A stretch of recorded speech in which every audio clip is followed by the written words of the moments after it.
Good evening, Associated Journalists. Yes. Do I call on you? Are we doing this press conference style? Donald Trump, go? Sure, I'll agree with that. Yep. Angela Bishop from Network 10 Australia. Yes, do you remember last year? Yes, I do, with the Tony Abbott thing, and I... Yeah, yes. and I said, hey, but you guys are about to have Donald Trump, and you said that won't happen. Well, let's give us a chance, have some faith, Angela. Okay. Also, and maybe check on the state of your own country's immigration policies before you steer it too hard at this one. Harsh, but what are you going to do? It's, only a few weeks away. It could happen. Yeah, what am I personally going to do about it? Donald Trump wins, yes. What am I personally... Well, I can't vote. No. I'm on a green card, so I'm experiencing taxation without representation, which was annoying when we inflicted it on them. Now I get it. Well, I'm not really involved in this.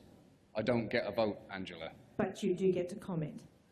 Well, I do get to comment because of, that's right, freedom of speech. So I'm sure I will comment at length over the next 2 months as we dance on the lip of a volcano. Thank you very much. Yeah. Over here to your left, John. To my left. David from Israel. Hey, David. There's been a lot of talk, just to continue on that last point, that the media contributed to Trump's success this past year, feeding the beast, if you will. Do you feel responsible? Thank you. Yes, it was an honor to win.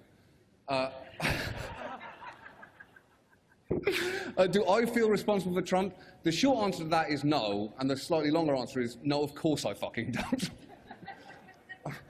Yeah. Hi, John. Congratulations on your win. Thank you, David. That's how it's done. That's basic human politeness. Exactly, and I want to say I really love your show. And so what I wonder is, have you gotten some great material that you'll be adding into next week's show, just from this evening, perhaps just from this room? From this week's? What? Well, from that room, I thought Beyonce was going to be here, and I saw a seating chart, and I was supposed to be sitting 2 rows behind her. So all I've really been thinking about for the last 48 hours is I'm going to be able to look at Beyonce's head for 4 hours, and she hasn't turned up. So this is nice, but this evening generally has a sense of loss in it for me.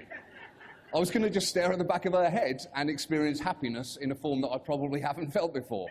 But probably wisely for Yonce, she's given this evening a pass. Hi, over here in the front. Right here. Yes. Right here in the front. Hey. Hi. Can you just talk a little bit about the importance of comedy during a political season? The importance of it?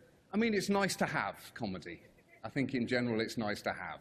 And sometimes it can be a soothing balm on an open sore. And I think that's probably the quickest way to describe this electoral process so far. Yes. Hi, over here. Hello. Congratulations on the win. Thank you. I'm a huge fan of the show. Thank you. How does it feel to win? Pretty weird, to be honest. I didn't think we were going to win, partly because I'm British, so I don't anticipate success in my future at any point, and partly because there was no cameras pointed at us, so I wasn't really mentally prepared to win, emotionally or physically. But I'm glad we did. I'm very happy we did. And our staff works really hard, and we really did fly our entire staff here, so I think we've left them unsupervised in that room. I don't know what's happening in there, and I'd like plausible deniability. Congratulations. Thank you. Hello. Do you think your British perspective has somehow given you a twist that's made your comedy catch on or make us maybe able, to laugh at things we might not usually laugh at? I think comedians are usually outsiders, so it helps that I'm an outsider as soon as my face makes a sound. But although I've lived here for 10 years and I consider this home, but yeah, comedians are usually outsiders. So my Britishness, the British accent is usually worth about 80% more authority than we actually have. Back in the days of the Empire, it was 100.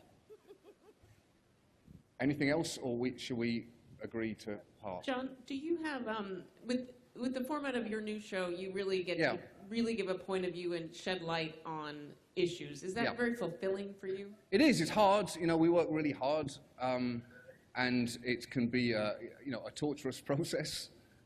And our staff is really tenacious in researching and really working on things as hard as they possibly can. So yeah, it's when it goes well, it's really satisfying. And when we feel like we haven't done it as well as we could, it's awful. That might have been too honest an answer. Yeah. Hi. Hello. Hi. Congratulations. Thank you. My name is Akemi. I write for Japanese press. I am very curious, like going back to your origin, but like what brought you to America and prompted you to be a comedian here in this country? I systematically failed to be a successful comedian in England. This is, you know, when the Beatles were huge in England and then moved to America to become even bigger, I was the opposite of that. I was fired from every job that I did in England, and I managed to stumble my way into this. So, yeah, I was not... No one in Britain knows who I am. They're watching this now going, what the fuck is wrong with America? John, back here. Yeah. Steve Futterman from CBS News. Hey, I want Steve. to ask you a question about responsibility of someone in your situation. What are you responsible for doing, and what are you responsible for not doing? What must you not do in your position right now, or is it just free and open and you can do whatever you want? Well, thank you, Dad. Not that old. Thank you for that lecture on responsibility, Father. Responsibility in what? I don't fully understand that question. You mean as a comedian, you're really only responsible to try your hardest to make people laugh and not to cause too much havoc in the process.